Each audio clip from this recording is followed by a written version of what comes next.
Donc, maintenant que nos surfaces sont créées pour les empreintes, on va aller générer le plan de joint. Donc, qui va être la surface de contact qui va empêcher la matière de sortir de l'empreinte.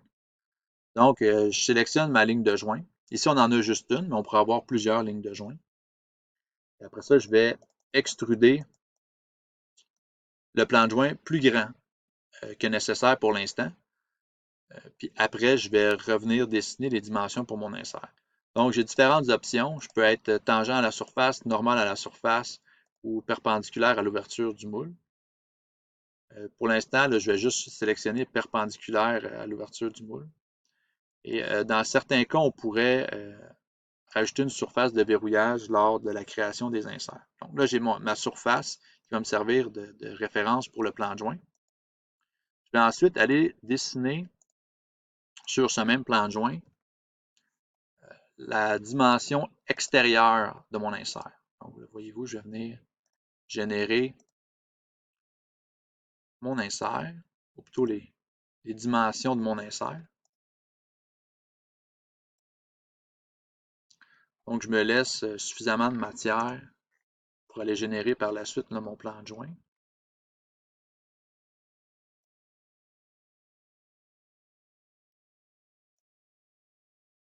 On va aussi mettre, 50 mm sur le pourtour de la pièce.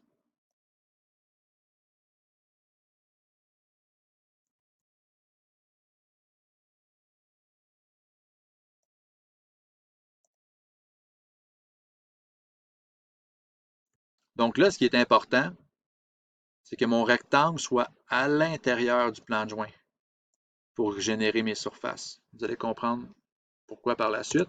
Donc, je vais réduire un petit peu mes dimensions pour être bien sûr d'être à l'intérieur. Donc là, mon rectangle est à l'intérieur du plan. Je vais pouvoir aller utiliser ma fonction de moulage qui va me générer mes empreintes. Donc, je sélectionne le volume noyau empreinte. Là, automatiquement, il va sélectionner la surface d'arrêt pour le noyau. Il va sélectionner la surface d'arrêt pour l'empreinte et il sélectionne mon plan de joint. Si j'ai plusieurs plans de joint ou plusieurs surfaces, je peux les sélectionner manuellement. Là, voyez-vous, on me génère un bloc automatiquement. Je peux faire varier là, les dimensions de la hauteur de mon bloc. Et si tout va bien, lorsque je vais appuyer sur confirmer, je vais avoir mes empreintes qui vont être générées. Donc là, voyez-vous, je vais aller cacher le plan de joint. Et là, si on regarde, l'empreinte semble avoir fonctionné. Je vais cacher les cases surfaciques. Je n'ai plus besoin de les avoir. Là, je vais exploser mon bloc pour qu'on voit bien là, le résultat obtenu. Donc, je vais aller faire une vue éclatée. Je vais sélectionner la section mâle. Ensuite, je vais sélectionner l'empreinte femelle. Là, en confirmant, là, il va me laisser ma pièce à part. Je vais peut-être même cacher la ligne de joint. Et là, si on regarde, j'ai mon bloc qui représente l'empreinte femelle. Plus haut, j'ai mon bloc qui représente l'insert mâle. Donc, on peut modifier la transparence.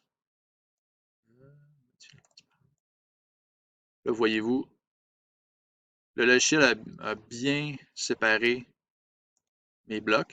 Donc, je suis satisfait. Je vais quitter la vue éclatée pour retourner dans mon bloc, assembler. Et là, maintenant, pour compléter, je dois aller gérer un autre petit élément. C'est le tiroir qui va être ici. Donc, je dois me créer un noyau qui va aller générer la forme qui est ici. Parce que si je regarde uniquement ici l'empreinte, je vais cacher les autres éléments. Si je regarde seulement l'empreinte femelle, là, voyez-vous ici, cette section-là va générer, là, c'est des contre-dépouilles. Ça va me générer un problème. Une fois que le plastique va être moulé, je ne serai pas capable de le retirer. Donc, je vais me rajouter un noyau qui va pouvoir être monté sur un tiroir là, pour générer la section qui est ici. Donc, c'est relativement simple. Je vais aller chercher dans Insertion, Moule, Noyau. Je vais indiquer quelle section je veux emporter dans mon noyau. Donc, je vais me choisir la surface à partir de laquelle le noyau va être généré. Je vais aller chercher, là ici, je vais le faire rectangulaire. Vous pourriez utiliser d'autres types de géométrie, mais là, je vais englober la section qui va me servir à générer mon noyau. Là, je vais rajouter quelques petites contraintes.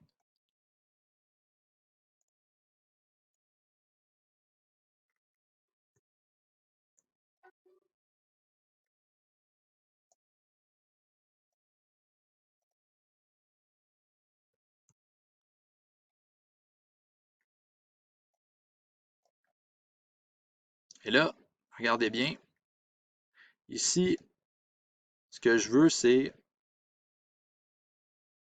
extruder jusqu'à venir remplir les surfaces qui sont ici. Donc là, j'ai différentes options qui s'offrent à moi. Je pourrais y aller de façon borgne et projeter mon bloc jusqu'à l'endroit qui m'intéresse. Ou je pourrais y aller là, oh, pardon, y aller avec une valeur à travers tout.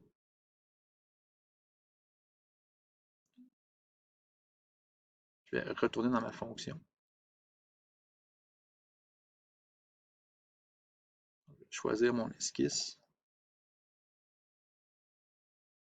Donc là, voyez-vous, là, à travers tout, là, ça me causerait problème. Là, ce que je vais plutôt y aller là, avec une valeur. Je vais me projeter jusqu'au fond. Voyez-vous, jusqu'au fond de la pièce. Là, voyez-vous, là, le noyau vient juxtaposer là, la forme de ma pièce. Lorsque je confirme, une nouvelle composante qui a été créée, juste ici, une nouvelle composante noyau.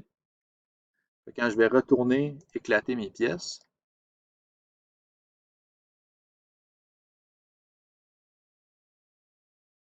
je vais pouvoir là, ajouter le noyau dans l'éclatement.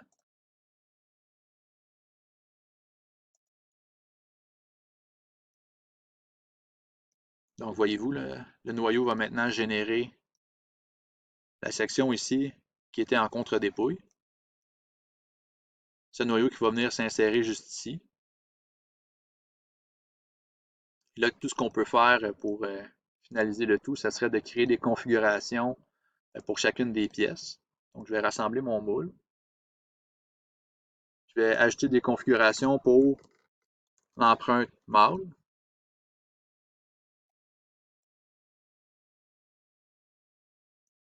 On va rajouter une configuration pour l'empreinte femelle.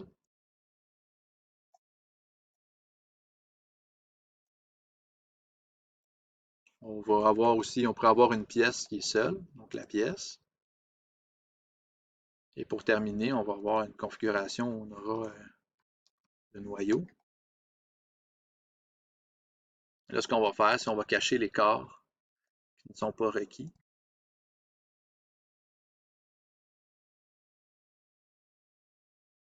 Donc, ma configuration noyau.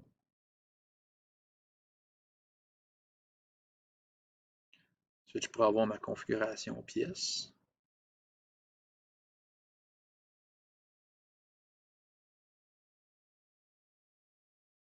Et ici, on va cacher le noyau. Ou je pourrais aller gérer dans mon tableau toutes les configurations une par une aussi. Plutôt en tableau, puis les faire d'un coup plutôt qu'y aller manuellement, mais là, pour ici, je vais le faire au complet. Et finalement, empreinte mâle. Donc là, après ça, on pourrait importer les pièces de façon séparée On pourrait aller faire les mises en plan de façon individuelle des différentes configurations, dépendamment de nos besoins. Donc là, on va avoir l'empreinte mâle. Après, on peut aller montrer l'empreinte femelle, la pièce